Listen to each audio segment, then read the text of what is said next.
Bueno, el tema de ahora es reanimación neonatal. Vamos a continuar con lo que es neonatología. En las prácticas que estuvimos haciendo y en el tema anterior habíamos llevado la atención del recién nacido sano, ¿sí? Condiciones normales, donde no pasaba nada. Y que bueno, teníamos el producto en condiciones buenas y que era factible lo que es el contacto piel con piel y el apego precoz, ¿cierto? Pero en este caso vamos a ver que hay circunstancias o factores de riesgo que, como dice su nombre, va a poner en riesgo al bebé y que necesitamos hacer algunos procedimientos para poder reanimarlo. Este tema igual es un tema muy práctico y que sí va a necesitar también que hagamos una práctica. Pero para que no sea muy cargoso y todo, lo vamos a hacer como que un tema que lo vamos a meter a la práctica del final, ¿ok? Pero que ya lo voy a ir llevando para que nos podamos ver también con ustedes, como lo hemos hecho en aulas, para que puedan ver realmente cómo se hace y puedan tener también una práctica, ¿ya? Pero bueno, entonces,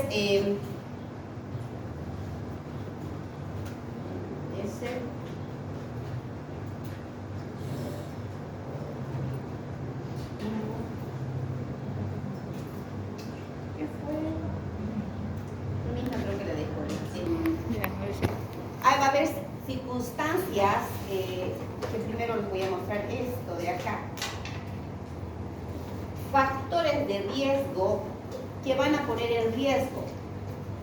Algunos ya incluso en lo que estábamos viendo allá en las prácticas de atención recién nacido ya los habíamos nombrado incluso algunos, ¿no? Pero aquí los vamos a ver con más detalle. Por ejemplo, los factores de riesgo previos al parto que podrían perjudicar al recién nacido son: uno, que la madre no tenga atención prenatal. ¿Por qué?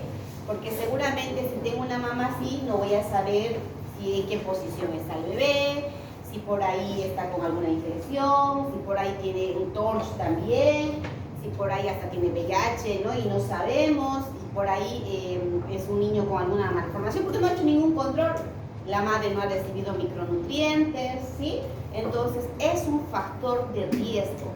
La edad gestacional, un prematuro y un posttérmino, también vamos a ver en el siguiente tema que tienen sus patologías que hace que sean de riesgo. El niño grande, la macrosomía fetal, significa cuando es muy grande, si por ahí es un niño grande de más de 4 kilos y que la mamá pues no pueda en el momento exclusivo, incluso no pueda descender, si estamos viendo que es un trabajo de parto dificultoso, de hecho que va a ser un factor de riesgo y muchas veces estos niños necesitan sí o sí una programación de una cesárea, ¿cierto? Mamás, peor aún si la mamá es una primípara.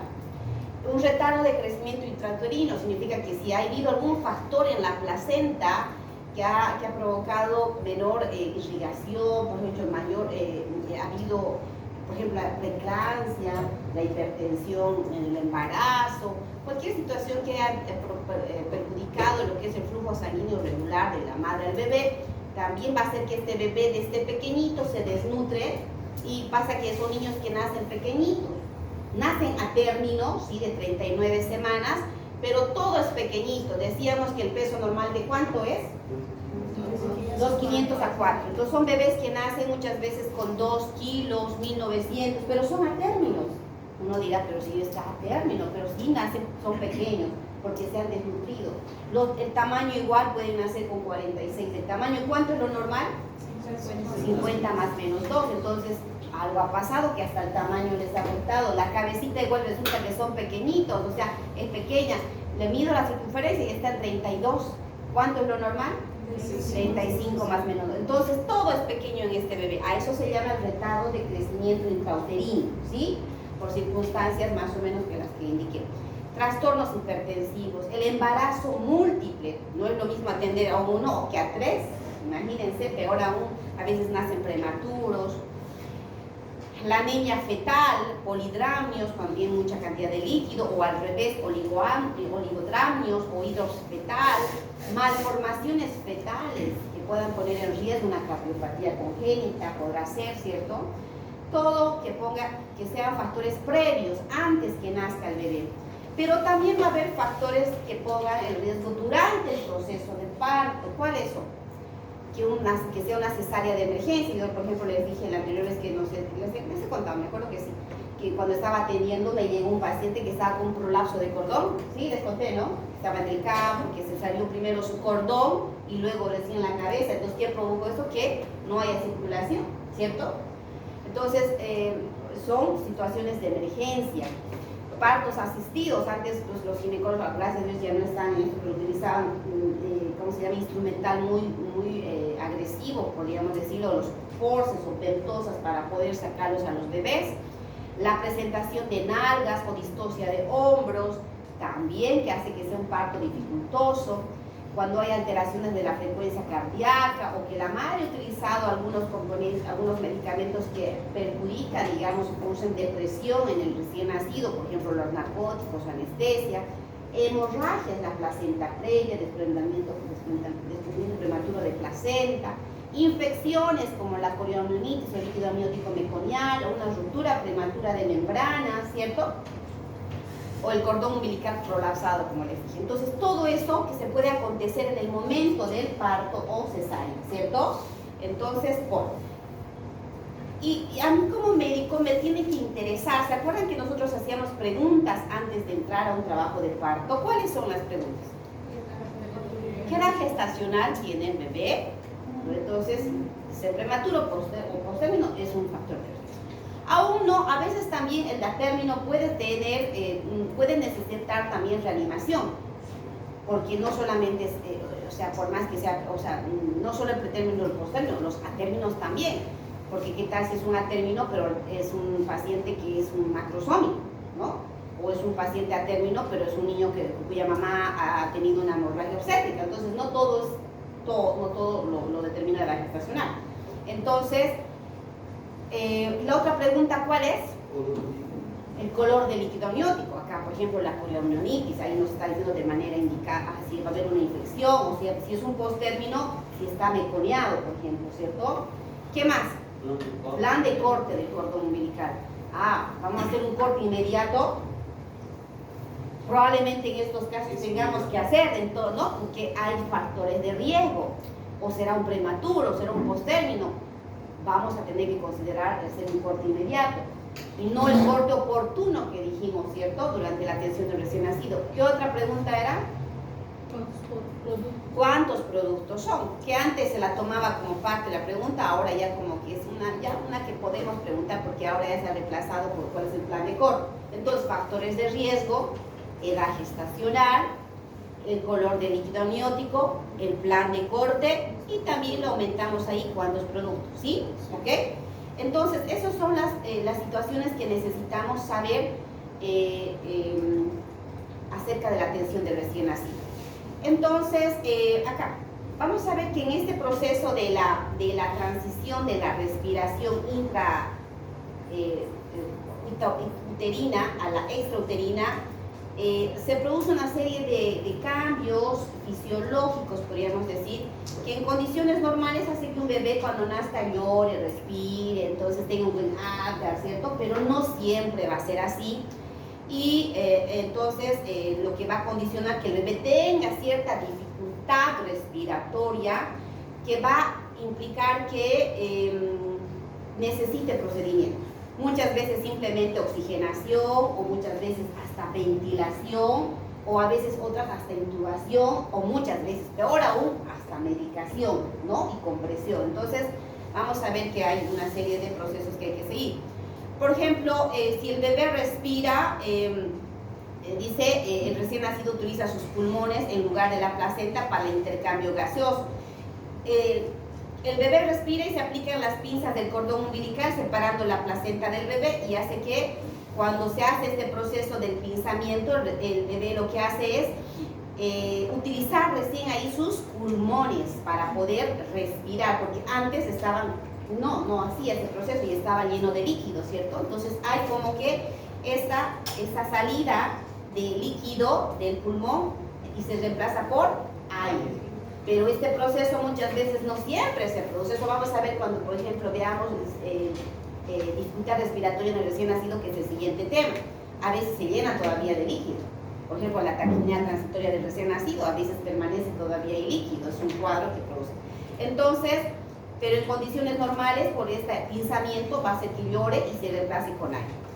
Y luego se absorbe el líquido al alveolo, el aire se reemplaza el líquido en los alveolos, el oxígeno pasa de los alveolos hacia los vasos sanguíneos del pulmón y el CO2 pasa a los alveolos para ser exhalado.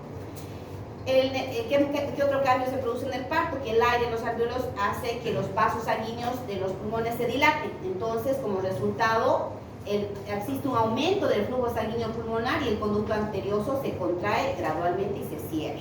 Son situaciones que se producen en condiciones normales, pero no siempre va a ser producirse eso. Y a veces estos cuadros o esta transición es anormal, lo que va a provocar que haya esfuerzo respiratorio, puede haber apnea, puede haber una respiración irregular, o al contrario, puede haber taquipnea, que respiren.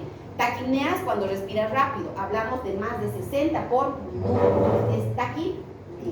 Apnea es cuando el bebé deja de respirar por más de 20 segundos, ¿sí? Hace pausas, pero que duran más de 20 segundos y que hacen cianosis. En cambio, un bebé puede tener de alguna forma al inicio, más aún si es prematuro, a veces una respiración irregular, pero que si se hace frecuente también llega, o se hace permanente, a veces puede llegar a producir problemas en el bebé. Entonces, cualquiera de esas situaciones puede producir bradicardia, taquicardia, un tono muscular disminuido. Ustedes saben que el bebé cuando nace con buen tono, dijimos, ¿no? Se mueven sus bracitos y sobre todo están como que bien flexionados los bebés, pero en este caso, normalmente cuando hay alguna alteración es al contrario, nacen como flácidos, hipotónicos, decimos, ¿no? Baja la saturación, ya después incluso baja la presión. Normalmente un bebé, a diferencia del adulto o un niño, en general niño, y un paciente pediátrico, podríamos decir, primero hace usualmente un paro respiratorio y luego hace un paro cardíaco. En cambio, el adulto normalmente muere más por un paro primero cardíaco, es más frecuente, a diferencia de los adultos. Por eso dice, ¿no? En contraste a los adultos, la mayoría de los recién nacidos que requieren reanimación tienen un corazón saludable. Pero cuando un recién nacido requiere reanimación suele ser debido a un problema respiratorio. Es por eso que el enfoque, cuando tengo que hacer reanimación, no va a ser primero hacer compresiones o ponerle medicación. Primero tengo que enfocarme en la parte respiratoria. ¿Ok? Vamos a ver. Esto ya hemos hablado. Entonces, lo que les explicaba la anterior vez, que normalmente estas son las preguntas que aquí habíamos aumentado la cuarta de cuántos productos son. Usualmente, si no tiene ningún factor y es un solo bebé, yo puedo atender.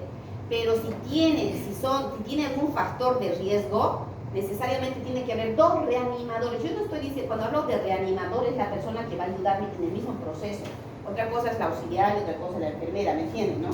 Si tengo dos prematuros, son gemelos, digamos, ¿no? ¿Cuántos voy a estar? 4, necesariamente, porque seguro que voy a tener que intubar, seguro que tengo que hacer la reanimación, pues necesito un personal capacitado. Por eso es importante saber el número de productos.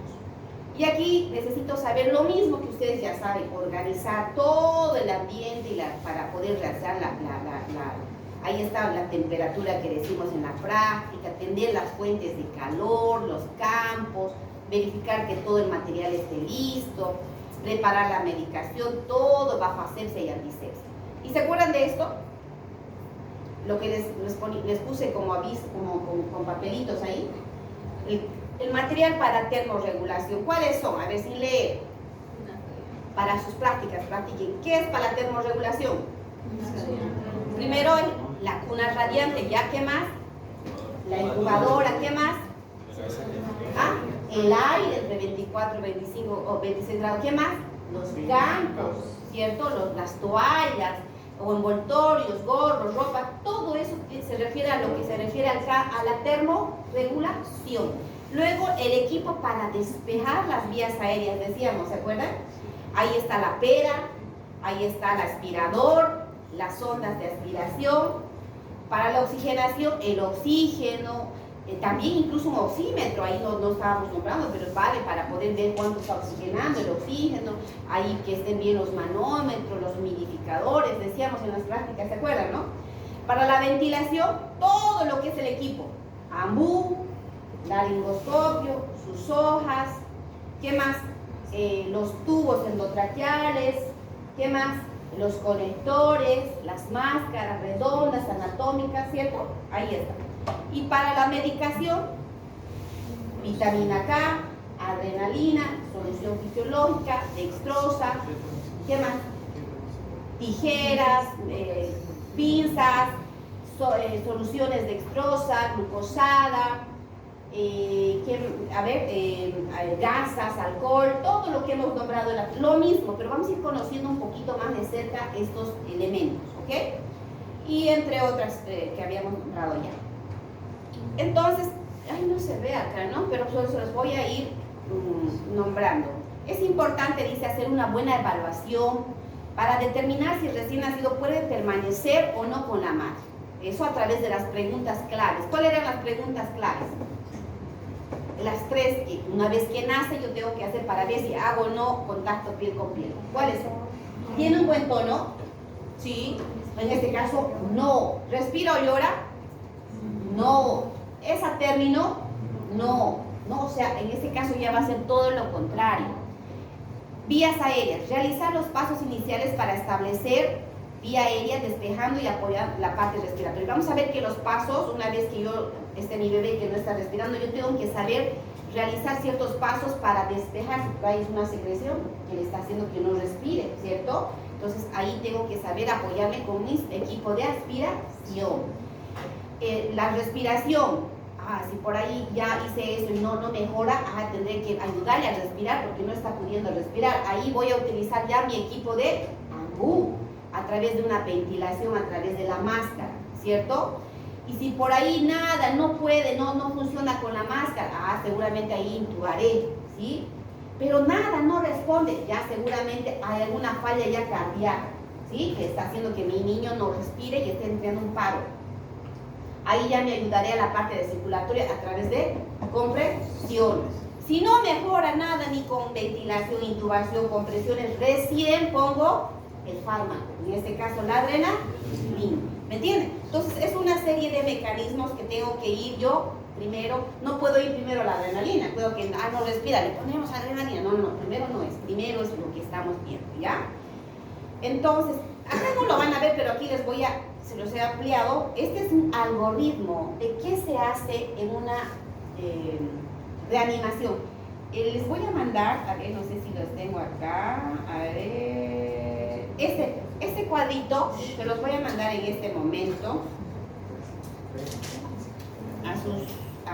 quiero que se lo tengan, incluso tenganlo plastificado. Es una ayuda a memoria muy práctica, bonita, que les va a servir para la reanimación. Esperen un ratito. Debo tenerlo por acá. Grupo pediatría A, pediatría B. Ya les mandé. Este es un cuadrito. Este cuadrito es este que les voy a detallar.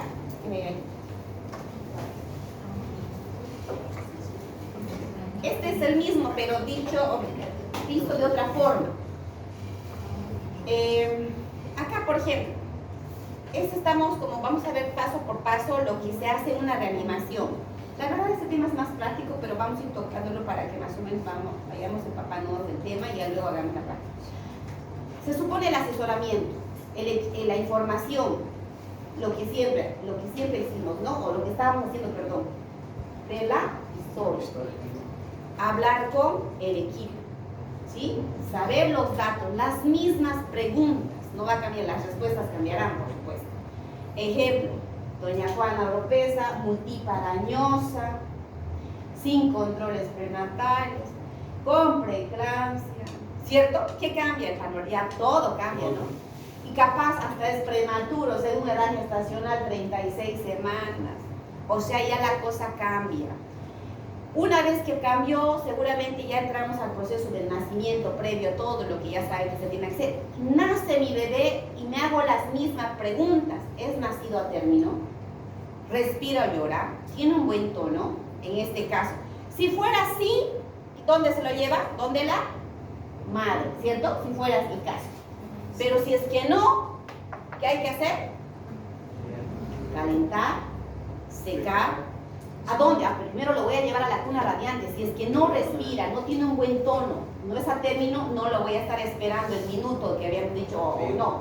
Directamente lo que hay que hacer es hacer un corte inmediato y llevarlo a la cuna radiante para hacer lo que es los pasos iniciales de una reanimación. Ahí en los pasos iniciales voy a hacer lo mismo que hacía en la cuna radiante, perdón, en el pecho de la madre, pero en este caso voy a hacer en la cuna radiante. ¿Qué eran los pasos inmediatos? Calentar, secar, estimular, posicionar y aspirar. Lo mismo, pero hago en la cuna radiante, porque ahí lo voy a tener al bebé.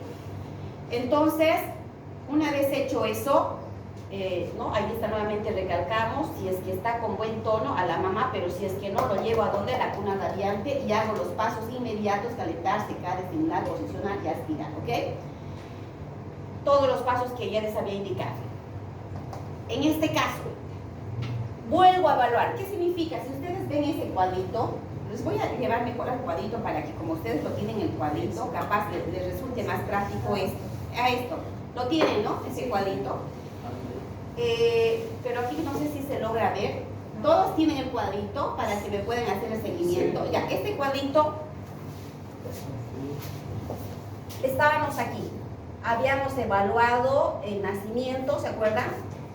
Y habíamos preguntado si es a término, respira o llora y tiene un buen tono. Si todo bien, todo va bien, donde la mamá, dijimos, ¿no ven? Y ahí hacemos todo lo que es calentar, secar. Pero en este caso, no es a término, no respira y está flácido. En ese caso, ¿qué voy a atender en la cuna? Radiante. ¿Y qué hago ahí? Lo mismo: calentar, secar, estimular, posicionar y aspirar. Listo. Estos cuadraditos significan la conducta que hago frente a esta evaluación.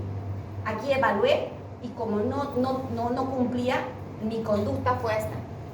Nuevamente evalúo y evalúo. ¿Qué evalúo? Dos cosas.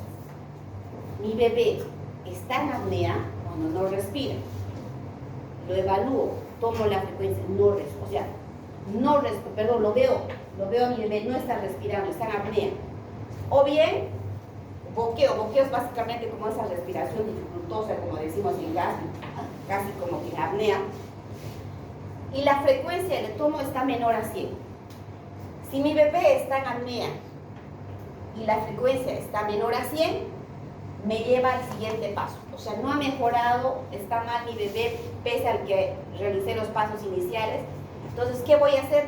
La ventilación a presión positiva. Entonces, la ventilación a presión positiva, ustedes síganme ahí en ese paso estamos para que me entiendan. La ventilación, entonces estamos aquí, está en apnea y la frecuencia menor a 100. Hacemos la ventilación a presión positiva. Aquí estoy utilizando el ABU y con la máscara, ¿no? Ahí está la máscara. La máscara, a través de esa ventilación a presión positiva, voy a generar como que mi bebé respire, ¿no? Porque está en apnea, mi bebé no está haciendo esto. Entonces yo tengo que generar esa presión para que mi bebé pueda respirar. Entonces, una vez hecho eso, yo tengo que evaluar. ¿Qué sigue el siguiente paso, jóvenes? Evalúo. Evalúo y veo cómo está la frecuencia cardíaca. ¿Cómo está la frecuencia cardíaca? Menor a 100. Si está menor a 100, tengo que dice, verificar movimientos del pecho y hacer pasos correctivos. Ahí hay pasos correctivos. Ahí significa que yo tengo que evaluar si la técnica de la ventilación que estoy haciendo es la correcta. Hasta ahí. ¿Cómo voy a hacer la ventilación? ¿Cómo se hace la ventilación? Vuelvo acá, les vuelvo a mostrar. Estamos aquí, jóvenes, no se me pierdan. Aquí, a ver, ventilación, aquí estábamos, ¿cierto? Estaba en apnea, la frecuencia menor, hago la ventilación. Este es como un flujograma y aquí son como las ayudas, memorias para hacer cada paso. Por ejemplo, para hacer la ventilación, está ahí a su mano derecha, fíjense, dice ventilación a presión positiva. Y ahí dice, ¿a cuánto voy a hacer la frecuencia? Cuando yo ventilo, eso pues es práctico. Eso les voy a enseñar bien en la práctica, cómo van a ventilar, ¿ya? Pero ahí me habla de la frecuencia de 40 a 60, el ritmo, ventila, 2, 3. Hay un ritmo donde yo tengo que apretar el ambú, dice ventila, 2, 3, ventila, 2, 3, ventila, 2, 3. ¿Y cuánto de presión? Entre 20 y 25 centímetros de agua y un ciclo de 30 segundos. Entonces yo tengo que hacer ese ciclo y vuelvo a evaluar. Entonces ventilo y evalúo y ahí chequeo que la frecuencia está menor a 100. Entonces ahí me vuelvo a preguntar, diré, ¿estaré haciendo bien mi técnica? Voy a corregir mi técnica, a eso se llama pasos correctivos. Y entonces aplico los pasos correctivos. Hay un memotécnico que se llama Mr. Sopa. MD máscara, cambiaré mi máscara, capaz está muy pequeña o está muy grande, no estoy haciendo un sello adecuado. R de reposición, reposiciono la vía, succiono si por ahí secreción, si por ahí la boca no está muy abierta, la abro, la presión, aumento la presión, o bien si no está funcionando, alterno la vía, significa que cambio, capaz ahí ya decidí intubar. Entonces, una vez que he hecho eso, vuelvo a hacer un ciclo y vuelvo a reevaluar. Reevalúo. Si después de los pasos correctivos vuelvo a reevaluar y la frecuencia sigue descendiendo, que aquí ¿cuánto ya está la frecuencia? 60, no está mejorando. No está mejorando, ya primero hice los pasos iniciales, no mejoró, estaba menor al 100, le puse la ventilación a presión positiva, nada, no mejoró porque seguía con la frecuencia menor a 100, uy, peor, entonces vuelvo a corregir mi técnica, el cambio de máscara y hago todos los pasos, vuelvo a evaluar, nada, peor, sigue empeorando porque la frecuencia está menor a 100, ahí decido intubar. Y para la intubación, aquí, fíjense, aquí me dice para la intubación qué hojas necesito. ¿Se acuerdan que les mostré ahí, mostramos en nuestra práctica las hojas del laringoscopio? Y ahí está. Para un recién nacido necesito una hoja para un atérmino es la hoja número 1. Para un pretérmino es un 0. Y para un prematuro muy extremo es doble 0. Y vamos a conocer cuando hagamos la práctica con ustedes, ahí está su numeración. ¿Y cuánto debo introducir? Hay también el tubo endotraqueal que necesito, entonces laringoscopio y un tubo. ¿Y cuánto debo introducir? Hay una fórmula, es que la distancia dice de aquí, del tabique nasal al trago, más 1. Entonces yo voy a medir con una cintita, más 1 es, digamos, 7, más 1, 8. Esa es la distancia que debo introducir. Ya van a conocer cuando vean el tubo que tiene sus medidas y eso me marca la profundidad. ¿Y qué número de tubo? Vamos a ver que hay diferentes diámetros de tubo. ¿Y de qué va a depender qué número de tubo voy a utilizar en el recién nacido? Depende de la edad gestacional o del peso. Por ejemplo, de acuerdo a su peso, porque las mismas cunas radiantes tienen su peso, y si mi paciente, por ejemplo, estaría pesando menos de 1 kilo, ¿qué número de tubo voy a necesitar? 2,5. Si pesa entre 1 a 2, 3. Si pesa más de 2, 3,5. ¿Ven? Entonces, ahí está. Esos 3 requisitos necesito para intubar. ¿Qué? Saber el número de hoja, saber la profundidad del tubo y el diámetro del tubo. Con esos 3 yo voy a poder intubar, ¿ok? Una vez que lo intubé a mi paciente, verifico y bueno, veo ahí si realmente necesito ya, la frecuencia está menor a 100 y necesito hacer las compresiones. Muchas veces ahí en esto puedo intentar intubar y ventilar y volver a evaluar. Si mi paciente está menor a 60, de hecho tengo que iniciar la compresión. ¿Y cómo hago la compresión? ¿Dónde está? Aquí tiene que estar, acá, allá, a este lado, a su mano, ¿qué sería? Derecha, izquierda, sería, ¿no? Las compresiones. Ahí está. ¿Cómo voy a hacer las compresiones? ¿Cuánto de profundidad? ¿Dónde es la distancia? Primero, ¿dónde voy a intubar? Marco entre el nódulo mamario y el apóficoides. Un triángulo imaginario y al medio. Es ahí donde yo tengo que intubar. ¿Y cómo voy a intubar? Con esculpejos y sosteniendo. Ya van a ver la práctica, pero normalmente ahí tengo que hacer. O bien, depende si son 2 reanimadores segundos. Si son 2, normalmente lo hacemos así con los esculpejos. Si no, si sola, yo puedo hacer compresiones y al mismo tiempo ventilar. Bueno, te lo estabas imaginando, en la práctica lo vas a hacer. Pero más o menos, ¿cuánto voy a hacer de profundidad? 1/3 del diámetro antero-posterior de profundidad. ¿Cuánto por minuto? 90 por minuto. ¿A qué ritmo? Y 1, y 2, y 3, ventilo. Y 1, y 2, y 3. O sea, tengo que alternar con la ventilación a ese ritmo, ¿ok? Y por supuesto, si la frecuencia cardíaca después de hacer un ciclo de intubación con compresión no mejora y sigue bajando, sigue menor a 60, ¿qué tengo que hacer? Adrenalina. ¿Y cuánto debo dar de adrenalina? Aquí está. Acá. La dilución que se hace es 1 en 10.000, eso van a aprender también en la práctica. Es 9 de fisiológico y 1 ml de adrenalina. Entonces yo mezclo 9 y 1 y de ahí yo cargo una jeringa insulínica y la dosis que se tiene que hacer es de 0.2 ml por kilo, que corresponde a 0.02 miligramos por kilo. Si mi paciente pesara, por ejemplo, 3 kilos, ¿cuánto necesitara? 0.6, porque es 0.2 ml por kilo de esta dilución. Si mi paciente pesara 1500, ¿cuánto sería? Por 0.2, 0.3 ml de la dilución que voy a preparar.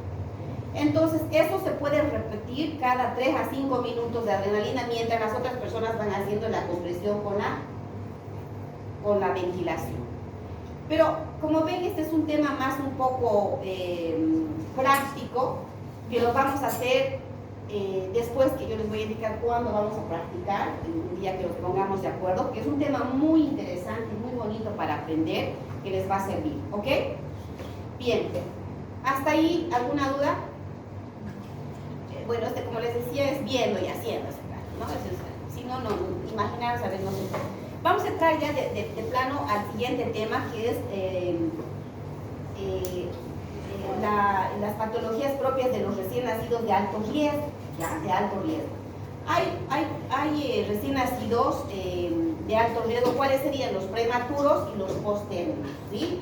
Y estos recién nacidos tienen características propias, ¿no? Por ejemplo, el prematuro normalmente pesa menos de 2.500, es más pequeño normalmente, menos de 47, aunque no es la regla, les diré, pero usualmente es así.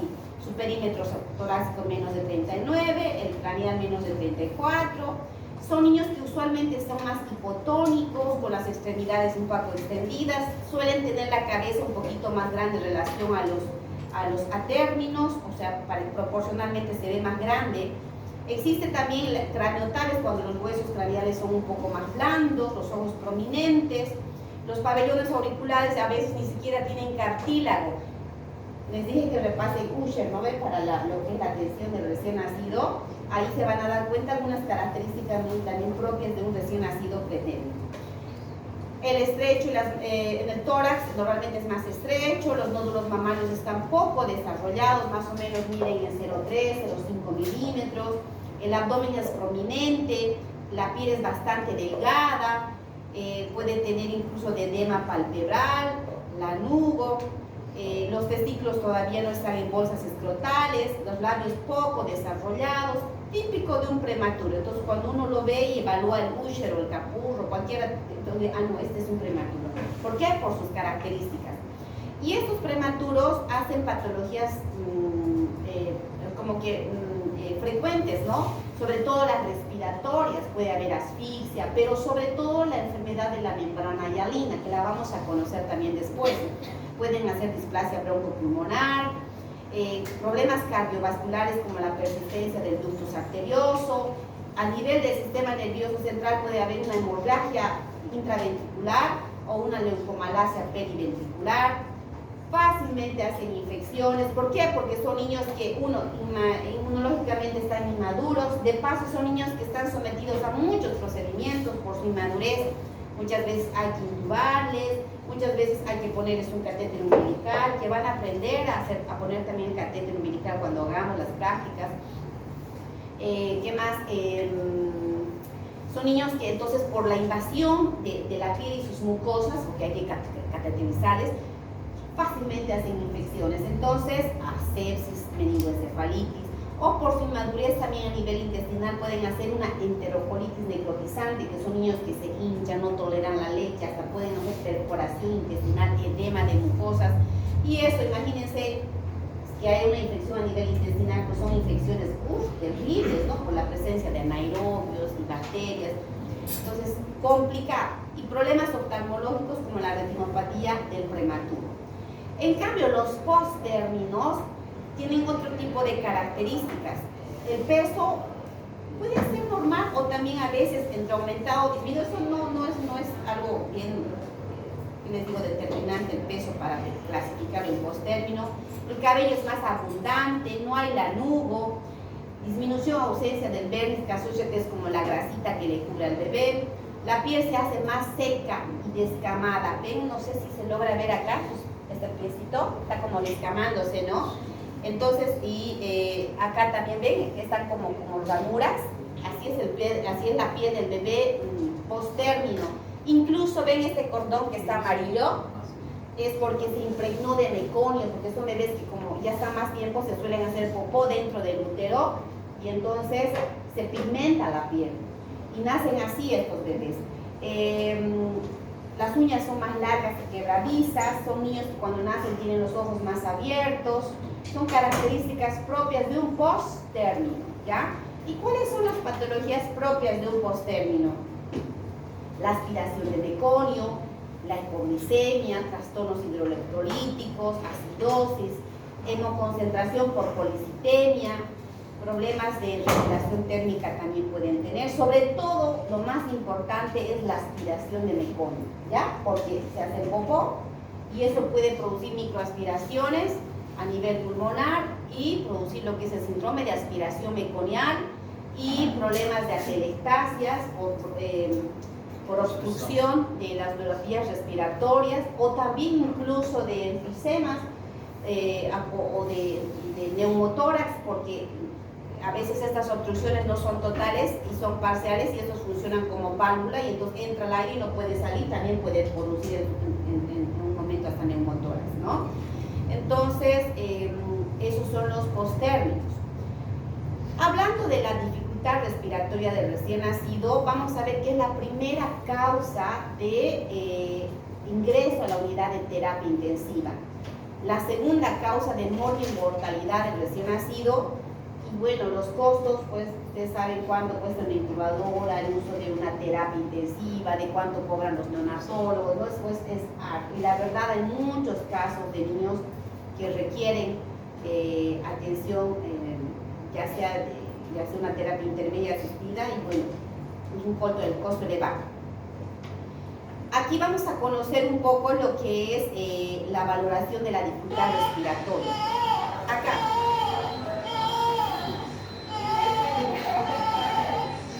¿Eso qué es? Aleteo más veces. ¿Cómo está su naricita? Otra vez. ¿Ven ahí? ¿Qué ven ahí? ¿Vieron cómo su nariz se abría? Eso se llama aleteo nasal. ¿Y qué estaba haciendo el niño? Estaba quejando, ¿no? Estaba como llorando y quejándose. Eso se llama quejido expiratorio, ¿sí? Sigamos. Este también va a tener otro tipo de quejido. Miren. ¿Bien? ¿Qué también tiene a nivel de su pechito? Este también tiene retracción, ¿no? Porque miren, este también tiene tiraje intercostal. ¿Sí? ¿Vean cómo se le hunde el pechito entre las costillas? Por el uso de los músculos accesorios. Entonces, tiraje. Otro. Y esto, la retracción external de abajo.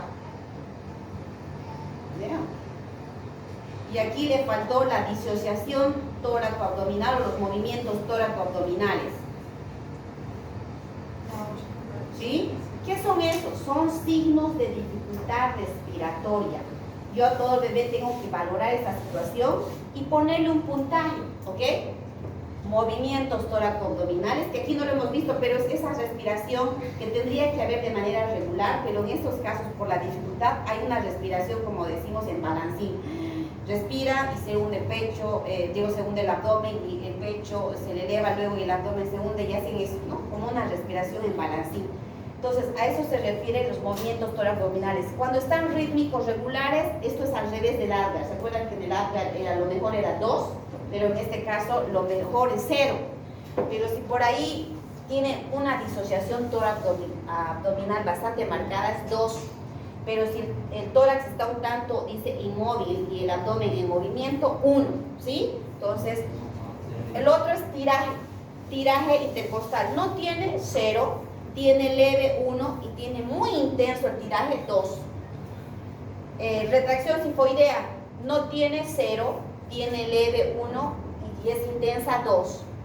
Aleteo. No tiene 0, es leve apenas visible 1 y es muy intenso 2. ¿Tiene quejido? No, 0. Es audible con el fonendoscopio, 1, pero si así como estos chiquitos sin fonendoscopio lo escucho, 2. Si por ahí le tendría que poner el puntaje, digamos, a uno de estos chicos, tenía quejido, tenía aleteo, tenía retracción, tenía tiraje, ¿cuántos puntos ya van? 4, 6, 8.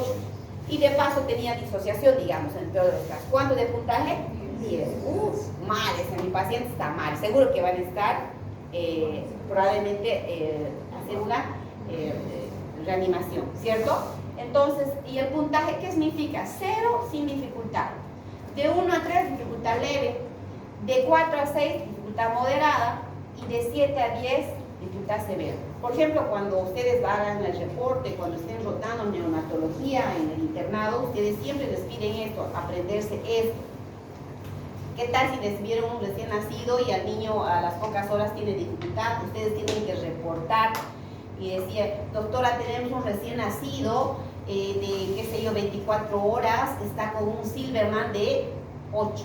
Ahí ya cuando ya usted está diciendo que tiene un Silberman de 8, lo están resumiendo que tiene probablemente retracción, tiraje y todo, ¿no?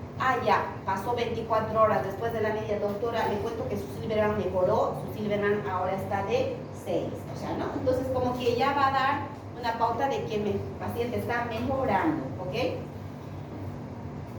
Bueno, básicamente todo esto se produce que muchas veces este proceso de cambios que se produce de la circulación fetal a la extrauterina, ¿no? Ya al neonato no se producen de manera correcta y entonces tampoco existe esta reabsorción de líquido a nivel alveolar y entonces todo eso va a condicionar que existe que no hay una buena oxigenación y una buena perfusión y va a producir lo que se llama la dificultad respiratoria.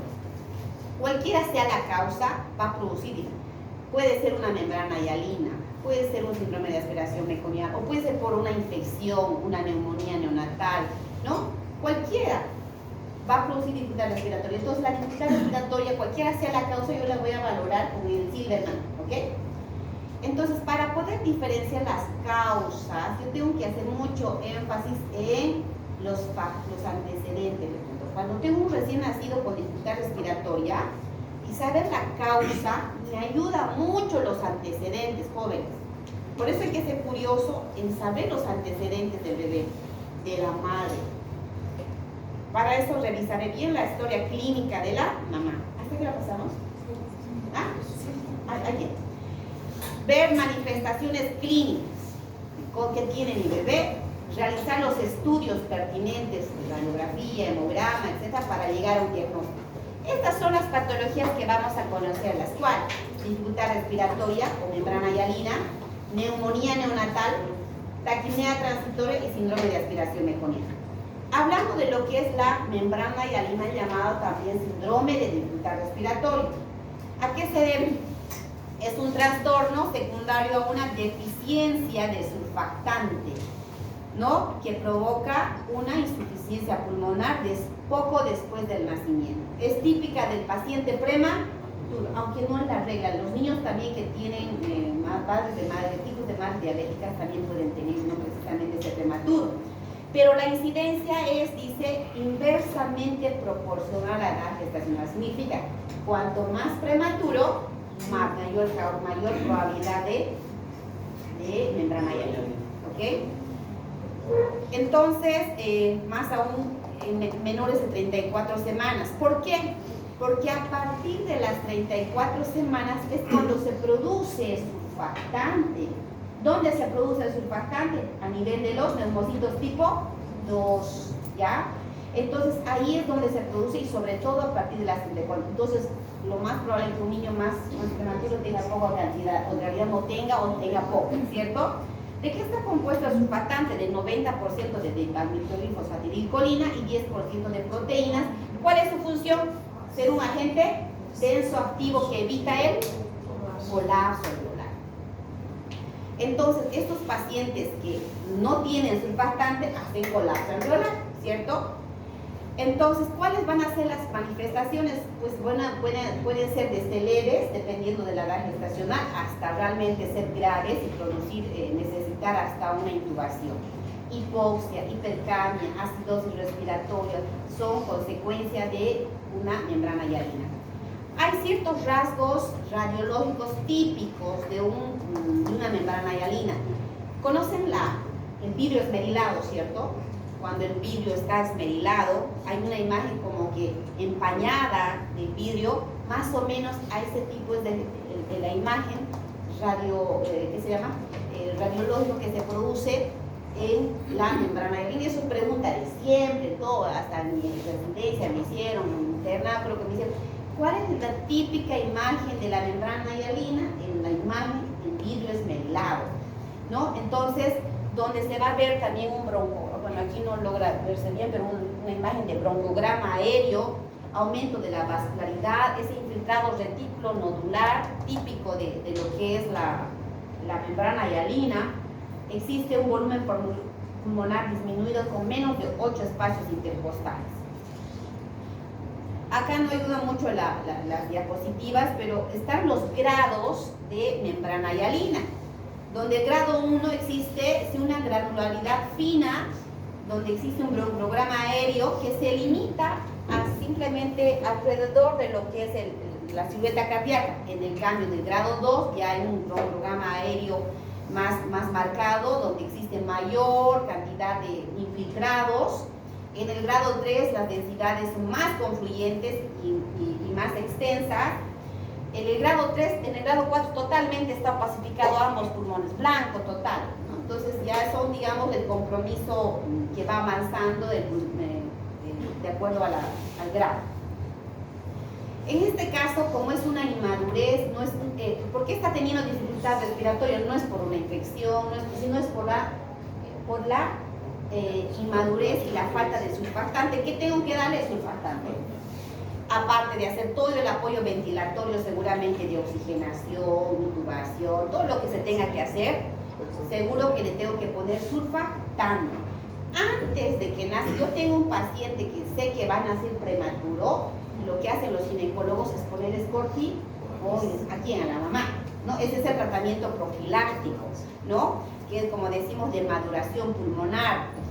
Normalmente les ponen betametasona o dexametasona, ¿no? Aquí están las dosis, 12 cada 24 por 2 días, o la dexa 6 cada 12 por 4 dosis. Sin embargo, cuando ya nace el bebé y nace con dificultad, que tengo que ponerle todo lo que es la de oxigenación, de ventilación, todo lo que quieran, pero además surfactante pulmonar exógeno. Carísimo, por cierto, ¿no? Pero no hay otra. Si son prematuros, hay que poner. Bueno, ya de cuánto de dosis, ya no voy a entrar en detalle, porque es un ya más como que para neonato, pero ese es el tratamiento, ¿ok? Hasta ahí es membrana hialina. Pero va a haber casos que no es la inmadurez, en este caso seguramente en la membrana hialina antes de salir. ¿Qué me va a interesar en la mamá? Saber su FUM y saber la edad gestacional según ecografía. Como pediatra, ¿qué edad gestacional? 34. Ya, este va a ser prematuro y ya probablemente si nace y tiene dificultad es una membrana hialina. Entonces como que me va a llevar a pensar ese dato en una probable membrana hialina. Pero al contrario, yo tengo otro niño, otro caso, otro panorama de un recién nacido que también tiene dificultad respiratoria, pero aquí va a haber otra cosa. Acá probablemente haya factores de riesgo en la madre que me van a llevar a pensar en la historia clínica en una infección. Por ejemplo, una coriamnionitis, una ruptura prematura de membranas, una infección de vías urinarias, una vulvovaginitis por estreptococo, qué sé yo, ¿cierto?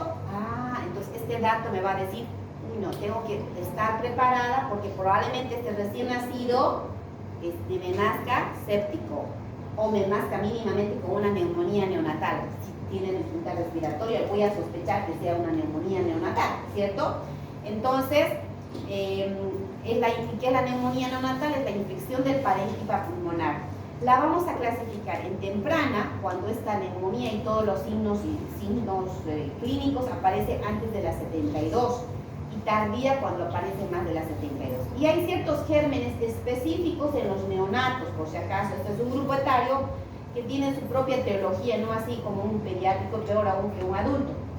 En la temprana, sobre todo son 3 gérmenes: el estreptococo betamolítico del grupo B, llamado Galactiae, la Escherichia coli y la Klebsiella son los más frecuentes. La temprana, esa que usualmente se produce por la contaminación de la mamá al bebé. Pero también hay la tardía. ¿En quiénes voy a sospechar no se duerman? La tardía son aquellos pacientes que por ahí fueron prematuros, necesitaron intubación o necesitaron que le pongan una sonda, ¿cierto? O un catéter.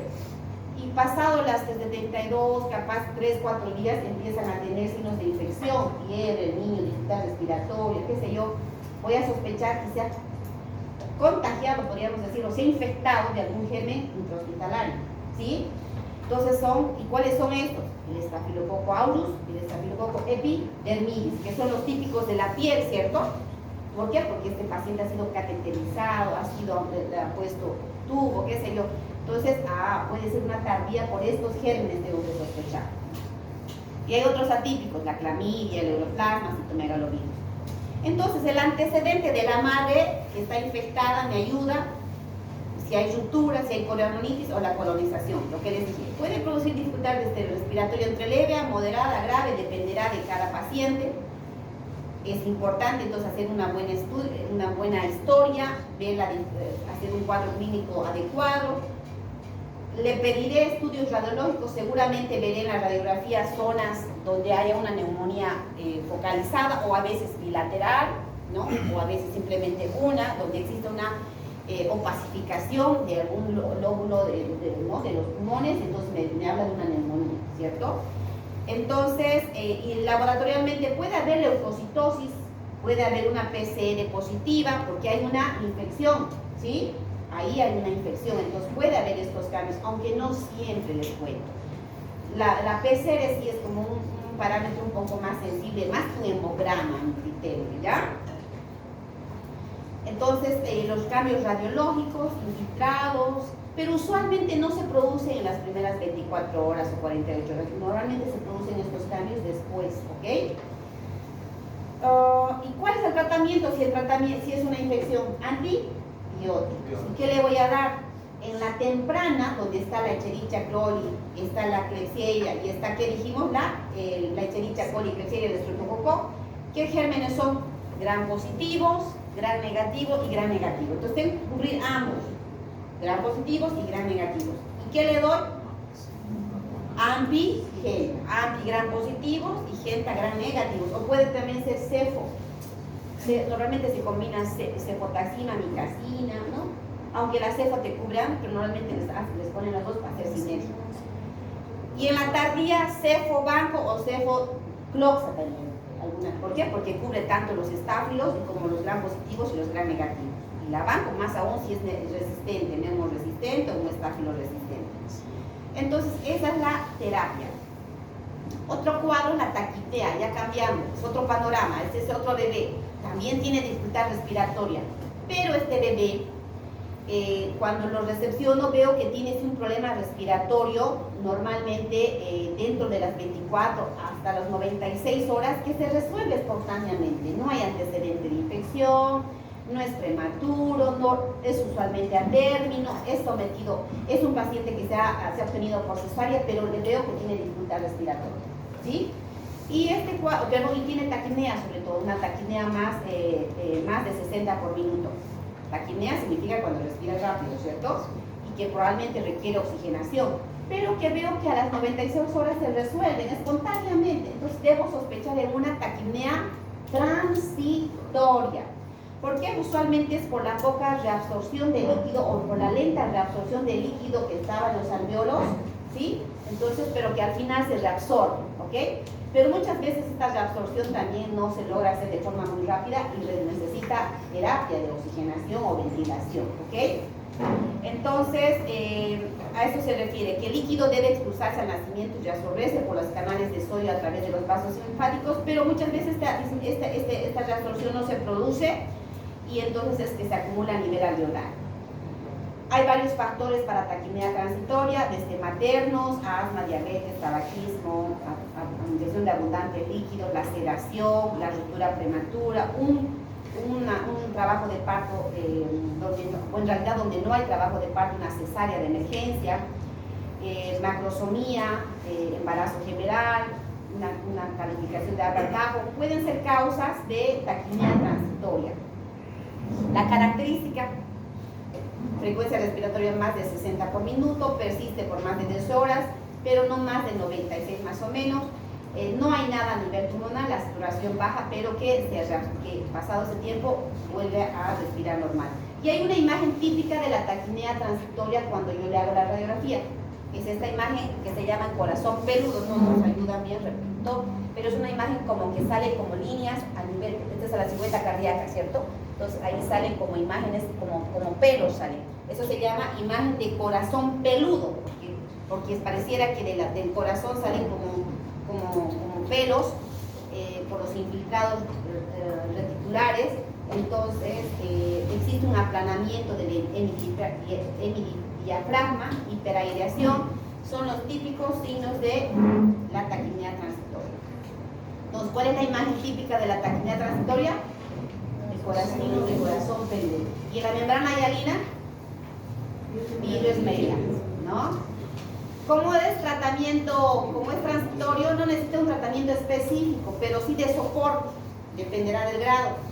Desde oxigenación, ventilación a presión positiva, o CPAP, o intubación, algunas veces de manera breve. ¿Ya? Por último, el síndrome de aspiración meconial.